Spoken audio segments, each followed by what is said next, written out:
Nanjuno tojulelam-pintagna kahena mintagna anataoko tsara kolokolo ifamelogno atsika efa tsy famono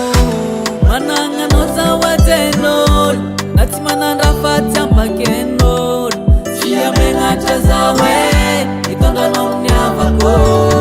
na ifampitantagnera-dalambe na ifampitsakarakara amin'ny tele fiarahagna tsy maintsy misy adiadiele asa mitagna po fa zay mifogna tsy mety za tsy apagnategnanao raha tsisy